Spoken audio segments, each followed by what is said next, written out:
আজি মই বনাইছোঁ অমিতা ফুল আৰু ডিমৰ ভাজি।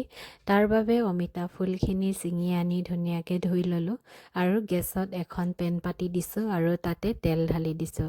তেল গৰম হোৱাত পিঁয়াজখিনি দি দিছোঁ আৰু ধুনীয়াকৈ ৰঙচুৱা হোৱালৈকে ভাজি লৈছোঁ আৰু থেতেলিয়াই থোৱা আদা ৰচুনখিনিও তাতে দি দিছোঁ আৰু কেঁচা গোন্ধ যোৱাৰ পিছতে ইয়াতে মই অমিতাৰ ফুলখিনিও দি দিছোঁ আৰু লগতে দিছোঁ সোৱাদ অনুসৰি নিমখ আৰু হালধি আৰু এটা জলকীয়া সৰু সৰুকৈ কাটি দি দিছোঁ আৰু ধুনীয়াকৈ ভাজি ভাজি ঢাকোন মাৰি দিছোঁ আৰু ঢাকোন মাৰি অলপ কোমল হোৱালৈকে ভাজিছোঁ। অমিতাৰ ফুলখিনি যেতিয়া কোমল হৈ গৈছে টাৱাখনৰ পৰা অলপ ছাইড কৰি কিনি এটা ডিম দি দিছোঁ আৰু ডিমখিনি ধুনীয়াকৈ ভাজি লৈছোঁ কেঁচা গোন্ধ যোৱালৈকে। তাৰপিছতে ভাঙি দিছোঁ ডিমখিনি আৰু অমিতা ফুলৰ লগত মিলাই দিছোঁ।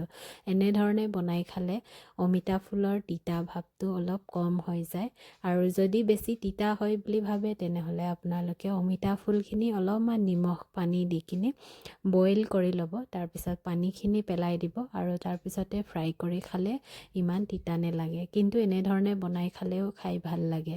আৰু অলপ পিছতে আমাৰ অমিতাৰ ফুল আৰু ডিমৰ ভাজি ৰেডি। মোৰ ভিডিঅ'টো চাই কেনে পালে কমেণ্ট কৰি জনাবলৈ নেপাহৰিব আৰু এটি মোৰে নতুন ভিডিঅ'ত লগ পোৱাৰ আশাৰে আজিলৈ আহিলোঁ। Bye bye.